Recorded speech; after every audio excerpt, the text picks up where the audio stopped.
Welcome to The Continued Silence with me, Emma Jane Taylor, here on UK Health Radio.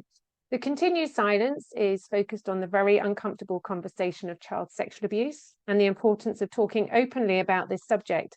We want to try and normalise the conversation. Child sexual abuse is real. It affects millions of people, young and old, across the world.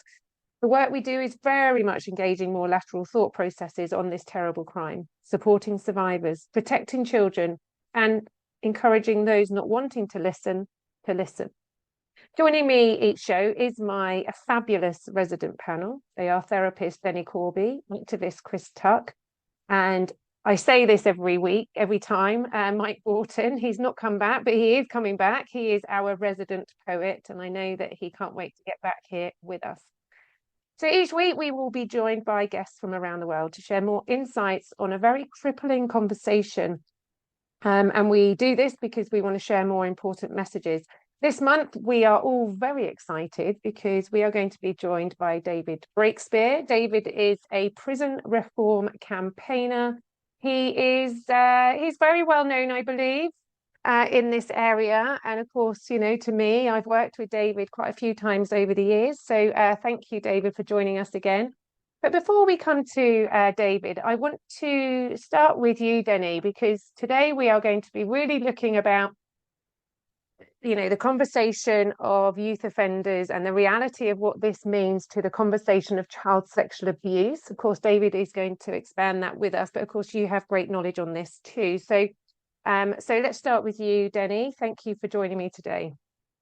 Oh, it's great to be here again, Eugenia. I am very excited. I'm all ears today. I'm hoping to speak less and listen more because David's the voice of that lived experience. But as you well know, I worked within the youth offending team for 10 years as a specialist education officer. And my learning from that was that it's a really tricky, delicate balance between the punitive approach and the rehabilitation and the informed intervention, safety and risk, and hope, belonging, and value. And by that, I mean, yes, of course, there's always risk that needs to be looked at in terms of the person that has been harmed. But I also truly believe that if we want things to change and if we want all individuals to feel that they have a place in society, we have to work in a very balanced way with the person who has caused the harm. And one of the greatest themes to come through in the 10 years that I worked there was that there's different reasons that young people offend and get into trouble with the police and get into the criminal justice system. But there was one major theme that went through every single young person that I worked with. And that was that they were either at risk of permanent exclusion, so multiple fixed term exclusions had happened, or they were permanently excluded. And what we know, and research bears this out, that the evidence is that when exclusion happens without intervention and without a reintegration, which looks at the need that wasn't met and that the behaviour was a form of communication, we just continue to make somebody feel very isolated and a sense of not belonging.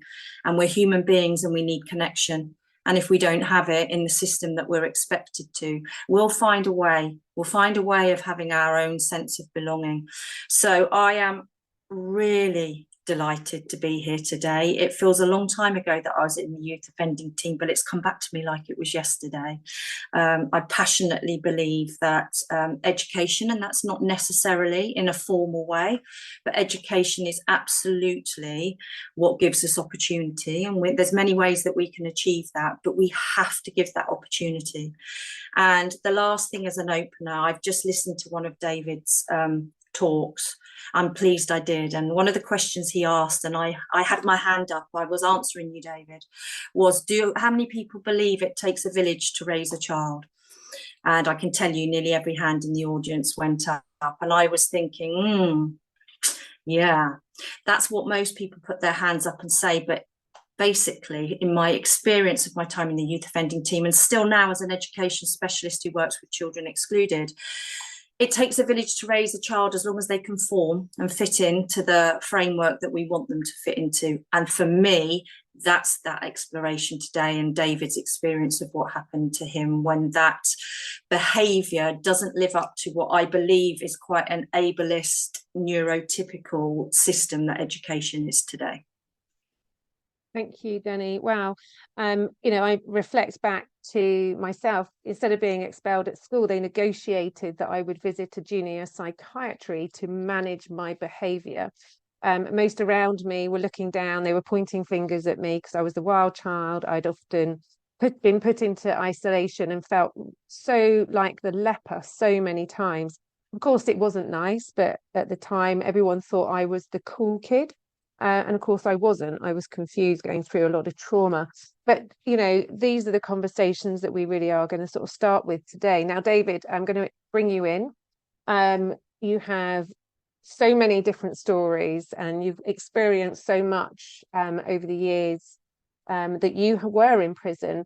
But I want to go to something that you have shared. You've said, I'm someone who made myself stronger by dealing with consequences that weren't my fault.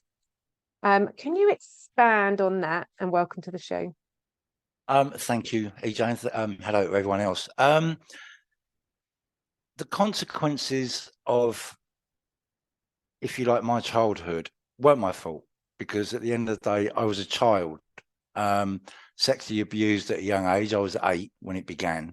A local toy shop owner who groomed local children, basically, into his flat above the shop. But I didn't know any of that back then. I didn't know the issues and the impact that trauma was going to have on me later in life, and not that later, because I had my first arrest 2 years later when I was 10.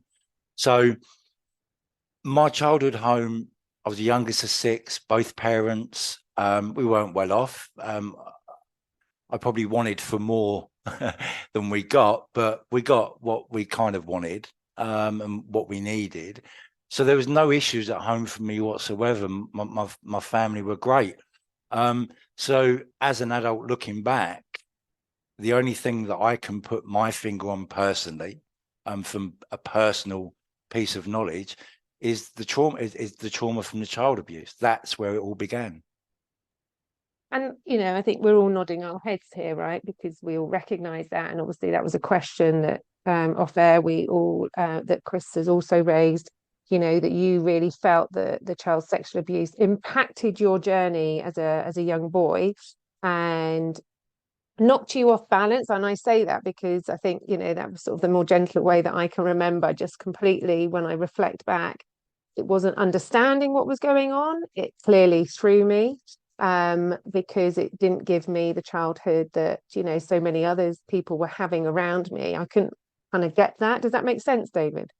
Yeah, it does make sense. And to be honest, it's taken me ever since then, I suppose, for the last, even after prison, coming out of prison, the last few years, to actually get an identity from back then. I didn't have an identity. Again, it's all knowledge I have now. I didn't know that back then.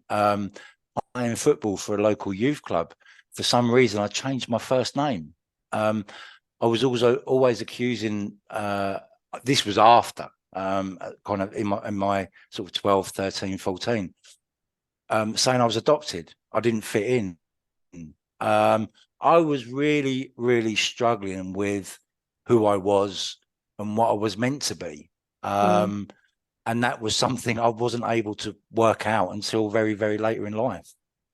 And I can totally relate to that, having changed my name when I was in my 20s. I didn't know this girl. I didn't feel anything for that girl. And I needed to sort of find my own space. And so I did by default change my own name because I felt that was something that gave me and allowed me to sort of grow away from that vulnerable person who was struggling. Okay, look, Chris, I'm going to bring you into this conversation now. These are, already I knew this conversation was going to grow quite quickly. We talked about sort of the impact of child sexual abuse on David's journey, and I'm sure many people's journey, expanding that again and understanding, the impact of our childhood, the identity, and so on and so forth. What are your thoughts? So my only involvement in the prison system is the fact that my dad was convicted and put away for child sexual abuse offences. And I know from my brothers and them writing a chapter each in my book that the abuse that they suffered as children at school, they literally came out fighting. So there's either explosion because of those suppressed emotions that you can't verbalize as a young person, or there's implosion where you harm yourself and you don't harm other people. And that's my technical therapy speak for a non-therapist. That's my understanding of it, of explosion and implosion. And some people will just do one or the other, or some people can experience both. But I can absolutely understand David and his experiences of going off the rails, if that's the right wording, David, because my brother was saying they would literally score and pick fights because they didn't want to be seen as weaker than everybody else. They didn't want to be seen as a target, because all of that abuse was happening at home and they were just trying to find themselves at school. And they didn't actually get expelled or anything, but they did get in regular trouble. I went the other way. I went as quiet as a mouse, and I hid in the library most of the time throughout my childhood, the library or the toilets. So I'd keep away from everybody. And just for transparency, I'm actually married to a police officer. So a lot of people that know me know that, but I just wanted to make sure that everyone was aware of that. So I don't want anything popping up later on. But understanding as well that when I've done my own research into looking at prison populations, most have gone through a trauma, and we have to find a different way of dealing with trauma at an earlier age to stop this cycle, as you said, crisis and crime. Really interesting. Denny, I'm going to bring you in now. Gosh, we are 12 minutes into this show, and already I've got lists and lists and lists. I'm Googling things here, and I feel like David always comes on and he gives me about another 10 shows to think about. Denny.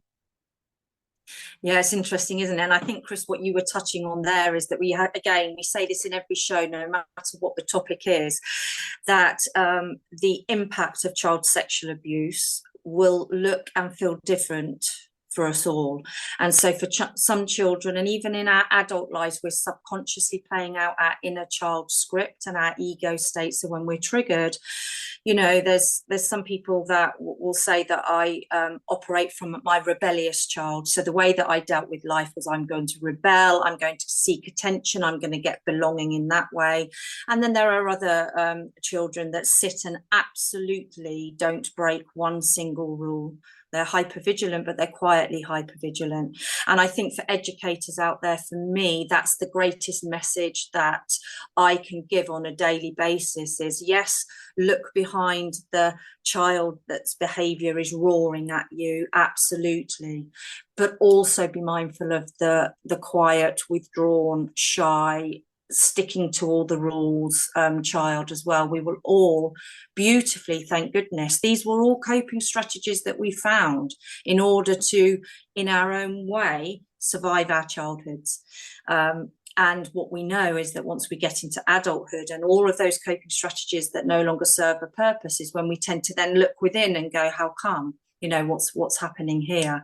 The other thing I did just want to say is also one of the other biggest correlations to young people offending and education is that 90%, and the 10 years I worked in the youth offending team, that statistic didn't really change. 90% of young offenders, both male and female, had speech and language disorders or processing difficulties that were never picked up because they had learnt to mask, so their communication and their verbal skills came across as if they were able to understand. But when we got a speech and language assessment completed, we would give young people the beginning of a story and the end of a story and ask them to fill in the middle bit. So this was the beginning, this was the end. What do you think happened in the middle? 90% could not fulfill that task. And there we are, day after day, doing actions and consequence work with them in a very neurotypical way, not getting the results, reoffending. And it was revolutionary in the last year that I was there that a full-time speech and language therapist was employed. I don't know whether David also had that experience or was aware of that, but it was really huge in our time working there. Jenny, can I just pick up on the point about professionals like noticing the child that's roaring or the quiet child, and obviously anyone in between?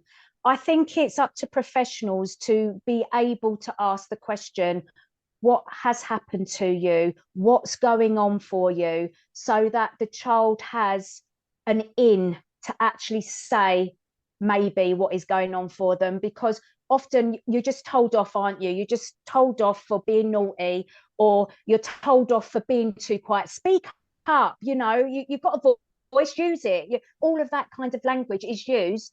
And people say, oh, you know, well, that was 30 years ago, but it's not. You know, my children have been at school, and I've gone into a school and the teacher's been literally shouting at a child that's not been conforming. And there's just needs to be a different way of communicating to draw out what is going on for these young children and young people. Chris, you will get no arguments from me. I spend 99.9% of my time challenging education, who I also want to say are doing a phenomenal job and are on their knees. However, the job's not being done. It's no longer fit for purpose, in my opinion, and I'm really putting my head on the chopping board with that. We absolutely know that there's far more awareness now of neurodivergent young people, and that is absolutely not being acknowledged to the degree that we need it to be acknowledged. I think there's classrooms full of 34 young people that have got time limited pressures on a teacher. I think the education system needs a complete reform, and I think there's still some very, very good educators around who absolutely want to do exactly that, Chris, and I see it happen. And when I see it happen, we get plans in place, the child feels safe, the family are involved in the intervention, and we see some movement. Sadly, I think resources, funding, the pressure on schools to meet targets, which is, let's face it, all about statistics, not seeing young people as individuals and human beings, is having a catastrophic effect on many, many young people. So I would absolutely agree with you there, Chris. Thanks, Danny. Thanks, Chris. David, rebelling, seeking attention, not having the words to express yourself, the speech, the language skills missing. I relate to all of that. What are your thoughts, you know, going back to, you know, 8-year-old David, who, you know, was being sexually abused, and, you know, obviously maybe not really realizing, you know, the severity of it at that time and the impact it had on you, and then the life that followed, because, you know, certainly by the time you were 18, you'd been arrested 5 times. Is that right? No, I'd been to court 5 times. I've been convicted at court 5 times. I've been arrested for who knows how many times. Let's not count those up. Yeah. So yeah, so you know, so looking at that, you know, the fact that, you know, from 8 years old to you're 18, let's take those 10 years. Do you recognize that you were rebelling, seeking attention, not having the words and the dialogue and the language skills to express yourself, and not maybe having a system around you, support system around you, who were able to recognize that you were rebelling, seeking attention, and not having that dialogue? Yeah, I mean, I do now, obviously. I'm a lot more knowledgeable and a lot more understanding of what it was that I had gone through at an early age. And like Chris mentioned, quickly getting something that I don't think, and I don't believe that what happened to me excuses my behavior later on in life. But what it does do, it provides me, and hopefully everyone else, with reasons why that happened later on in life. And I think, you know, we're going to take a break because we've got so much to talk about, and I will get in trouble if I don't take a break. So look, Don't go anywhere. This is The Continued Silence with me, Emma Jane Taylor, and my panel, Denny Corby, Chris Tuck, and we are obviously speaking to David Breakspear today. We're talking about the difficulties of child sexual abuse. We are talking about the youth offenders. We're talking about David's work as a prison reform campaigner. And we've still got loads to discuss. So please do not go anywhere. We'll be back after this. UK Health Radio, the station that makes you feel good.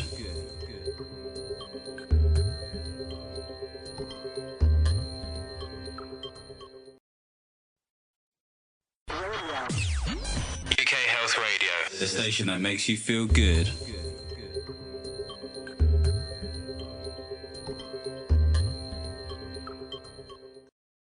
Okay, welcome back to today's show. Tags that came out of it was the no one size fits all on this conversation, and how every story is different. Every survivor's journey is different. Every therapy session that person has is different.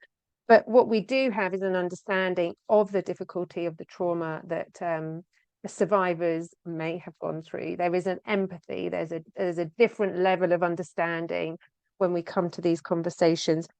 So, you know, obviously with the years that followed for you, David, you were in prison for an amount of years. And throughout that time, you did your own healing, reform, you became a mentor, you did, you know, a lot of things changed for you.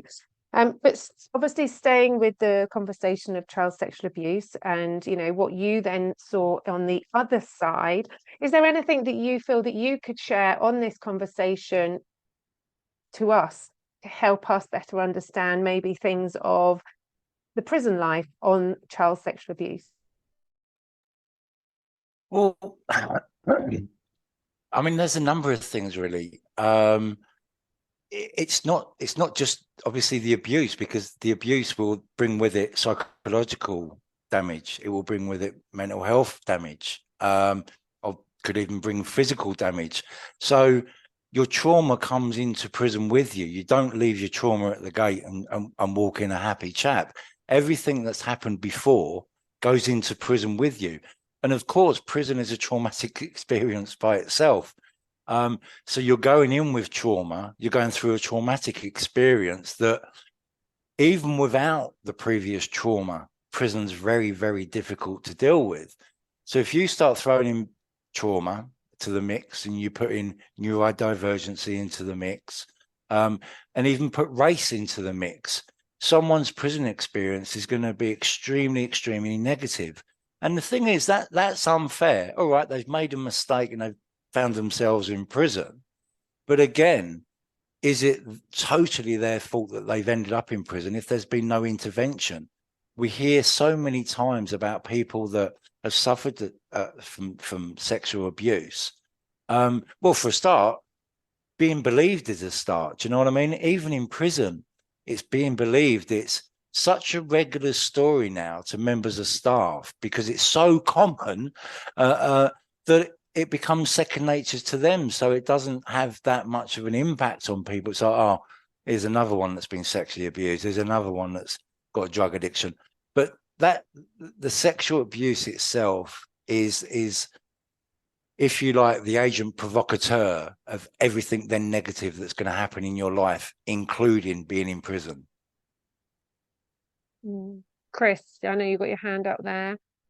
I'm going to be a bit of a devil's advocate here and hand up through my own ignorance over the years before I knew all of this trauma and the impact and how many prison population have been abused. I was always of the mind of they've done wrong, throw away the key. Yeah, they've done the crime, let them do the time, until obviously I knew better. However, there's still certain part of that prison population, i.e. child offenders, that I can just not give any empathy to.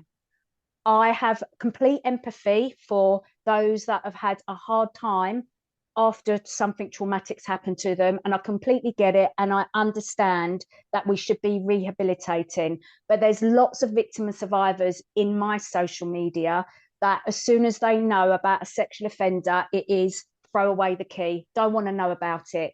However, the bigger picture, if we don't stop the offending before it actually happens and get to grips with that and understand that, we're always going to have a very prevalent child sexual abuse and sexual exploitation problem. So I get all of that. But my deep gut, being a victim and survivor, I just cannot personally be that empathetic to those cohort of people. And there are many people like myself that feel that way. However, I do know that we do have to start looking at being more proactive in this area.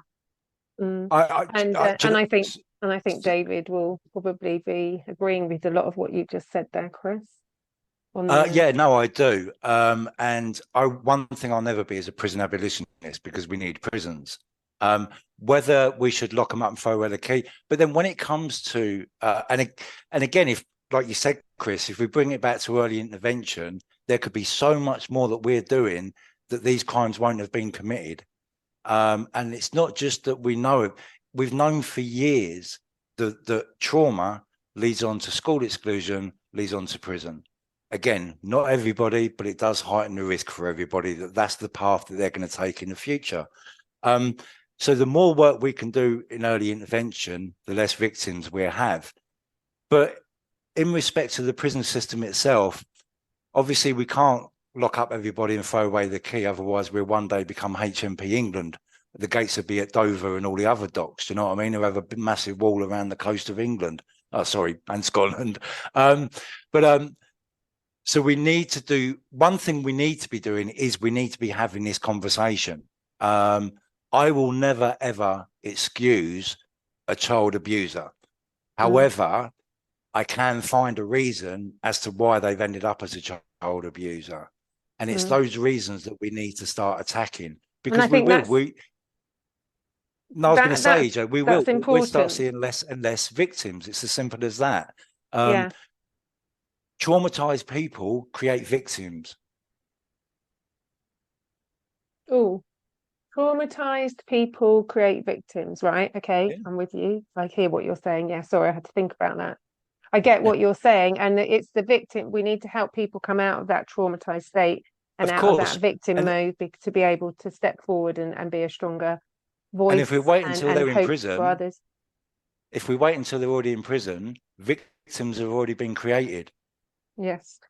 And, you know, just going back, actually, you were saying earlier, trauma goes into prison. So trauma faces trauma, really. And actually, then what happens in prison with the therapy, obviously, you know, I know that there is support in the prison service for anyone who needs it. But not everyone wants that support inside, do they, David?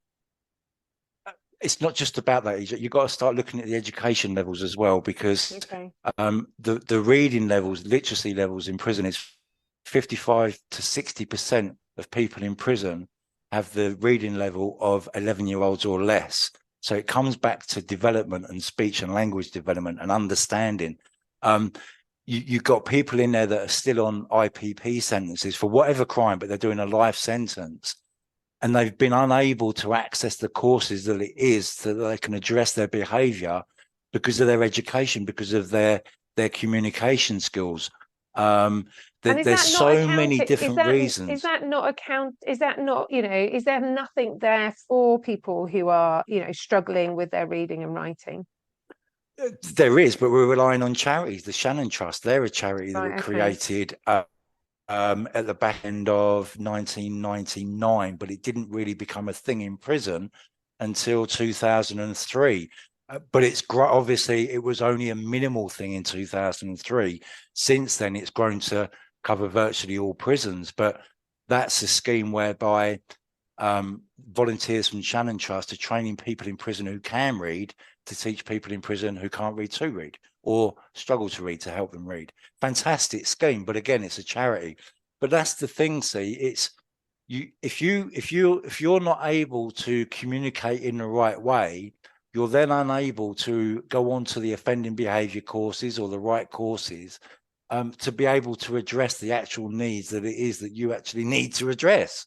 So it's in like order for you circles to going sort your round in life out. circles, going round in circles, isn't it? And Yeah. if we go back sort of beginning of this, where you were talking about, you know, the 8-year-old David who was abused by the toy shop owner, who was sexually abused, who then, you know, now can identifies that actually that sort of obviously impacted a lot of your younger years, a lot of the fallout of your behavior. You weren't then given the right support, the right care, the right guidance, and you know, you rebelled. You were looking for attention. You maybe didn't get the development with the speech, language skills, dialogue. You went into prison. Now you had you know, you had a moment a few years ago where you wanted to change your life. Now if someone's in prison who just doesn't have that, it becomes that revolving door, doesn't it, David? Because there's no one out there to support. Desperately, these victims need support, but that's not being identified because they're not getting what they need inside, because the charities haven't got the funds to support the system, and it just goes round and round in circles. And that's no life, right? That is just no life. This is such a complex conversation, because you've got the victim who then shows behavior that is wrong, and then they go into prison. So, you know, that child sexual abuse victim needs support, doesn't get support, goes to prison to learn a lesson, but isn't learning lessons because no one's in there able to educate that person or help them through. So they'll do their time, they come out, and then it all starts again. Now, that whole process, how do you break that? That to me sounds like a minefield of difficulties. So how do you break that, David? Again, early intervention, begin earlier. I mean, if it's childhood trauma, it's obvious at school. Do you know, there was a really good story last year on the news. I can't remember what part of the country it was. I think it was around Manchester. It was about a teacher who's one of her students was coming into school, not getting the work done, missing out on homework and things like that. And she basically asked him, "What's wrong? What's going on?" He didn't have a bed to sleep in. They couldn't afford. His family couldn't afford a bed. She then started doing research into children without beds and found how much of a massive problem it was. And then she set up a charity. I can't remember the name of it, but she set up a charity that provides beds to children that don't have beds, so they can get a decent night's kit before they go to school. David, I'm with you on that. Part of my full-time role is I have the privilege to step over the threshold of many, many families' front doors. And I never take that for granted. It's quite an invasion, I think, sometimes. And, you know, when I take heads of year, sometimes when I need backup, because for whatever reason, you know, it doesn't feel appropriate to go by myself, I am shocked each time that I get back in a car and a teacher or a head of year or a member of the senior leadership team will go, "What, people live like that?" Now, the problem is education is an elitist institution. Most people who teach have had a very privileged childhood. Most, I know that's a generalised sweeping statement, but the fact is they've had enough of a protective factor to go from school to uni, back into the very institution that they felt comfortable in and pretty privileged to have got through. And so for me, it's about the ethics of education. It's about, you know what, no child behaves the way that they do without there being a reason. The problem we've got is that resources were stripped, and I hate to become political, but that is the problem. Funds, resources, pressure, schools turning into academies, taking over school institutions. And so for me, it's about we've got to get back to educating society that not everybody has a bed to sleep in. When the child isn't doing the homework, there's no table to eat dinner off of, let alone do somewhere where there's homework. These are all, we know the risk factors. We know the risk factors for children who are not going to do well. So early intervention is absolutely the key. What frustrates me is We know this. We've known this for quite some time, haven't we, David? So where's the barrier? The youth offending team set up their youth intervention teams, which worked with young people between the ages of 6 and 10 who were exhibiting risk factors to risk of criminal behaviour, risk of exclusion. It was a beautiful service. I worked within it. It was creative. We got alongside young people who were vulnerable. The threshold's gone through the ceiling. There's not enough funding to keep it going. And so therefore, yet again, these young people are left to fit into a system that they have no chance of fitting into. And the other thing I just wanted to comment on, it came to me as I was listening to you, David. The age for criminal responsibility is 10 in this country, yeah? And what we know about children who are being sexually abused is that it delays emotional maturation, it delays neurological pathways. So on the one hand, we've set an age, a chronological age of you should know better, you are now culpable for your actions.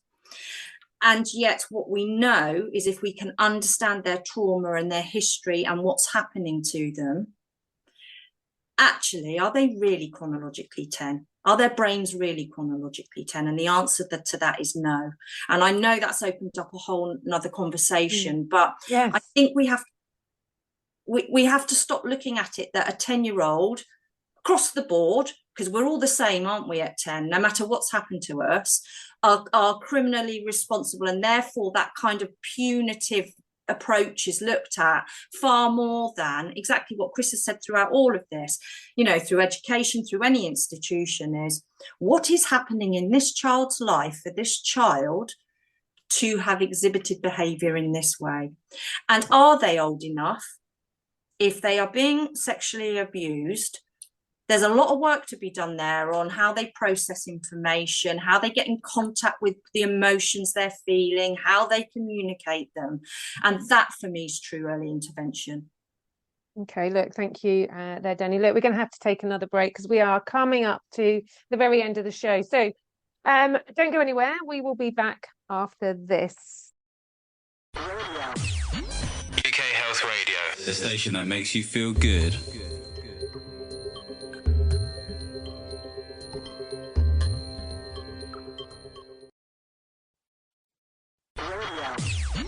UK Health Radio, the station that makes you feel good.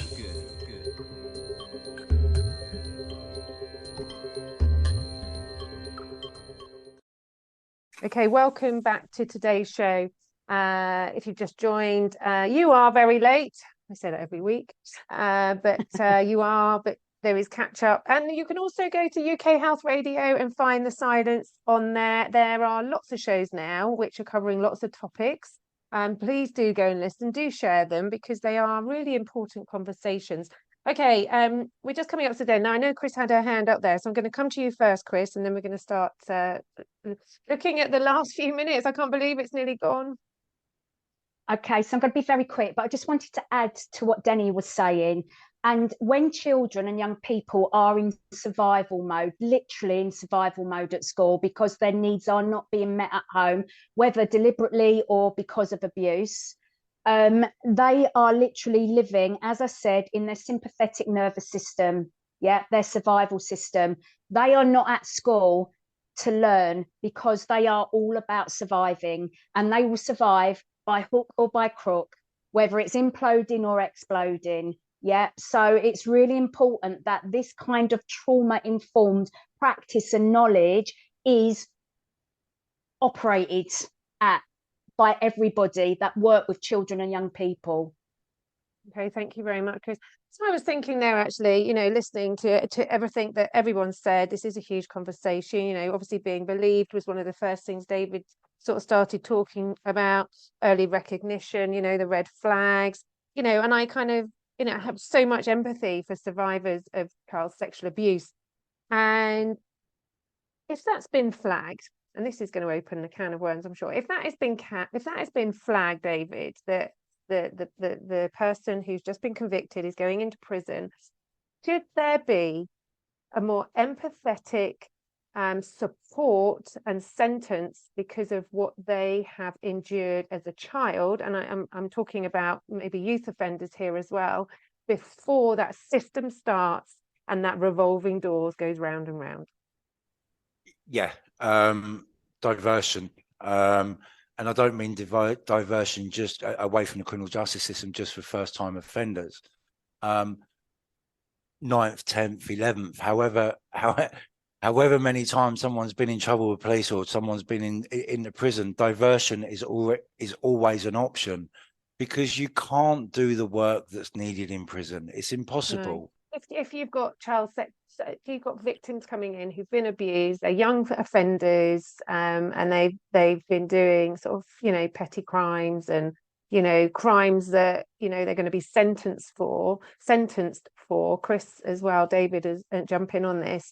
I strongly believe, you know, and I sort of look at myself as well, because, you know, lots of people thought I'd be in prison. I wasn't a bad person. I was just very troubled, and that was how I was showing my trauma. Now, if I'd have gone in prison, would I be here today doing this? I'd like to think I would, but the journey might have been a lot harder and longer. So when it comes to survivors of child sexual abuse, Chris, I'm going to come to you, following on from what David said there. You know, I strongly feel the support system before that sentencing, not just a diversion, but the intervention, and I'm sure there are lots of charities that are, to help the victim before a sentence starts, and continue that support throughout. As I said before, being a bit of a devil's advocate in this show, there is a culture of thinking, and I think through ignorance and a lack of understanding, which I've held my hand up to, is that you've done a crime, and therefore, you know, you need to pay your time for that. And I think that there's many people that feel that there's not enough specialist support out there for the victims. And I know you're saying these offenders are victims, and I completely get that, but there's a culture of thinking that there isn't enough money for the victims of the people that perpetrate these crimes. Therefore, why should we be spending money on these victims who have perpetuated the crime? Can't even say the words. So I think that culture needs to be broken down. There needs to be more awareness of, actually, do you know about this bigger picture? Do you understand all of what we've shared today? Because I think that will be genuinely a way of changing people's thinking, their awareness, their understanding, and for us to actually change the way that we do deal with young offenders and those that are repeat offenders. Yeah, exactly. It really is about intervening until people get caught up in that criminal justice system. If we can intervene before people, prevention is better than cure, and that's where we need to go. I'm not expecting all teachers to become experts in every issue on life. However, they do need to be aware of trauma, and they need to be aware of changes in behaviour. They need to be able to spot it. Safeguarding. it's as simple as that. They need safeguarding. Is so important. Exactly. Recognizing that red flag, and if it isn't a red flag for child sexual abuse, maybe it is for something else that should be, you know, considered and supported as well. Look, I'm sorry to start cutting across now, but we really do need to move on, because I do get told off when we go over.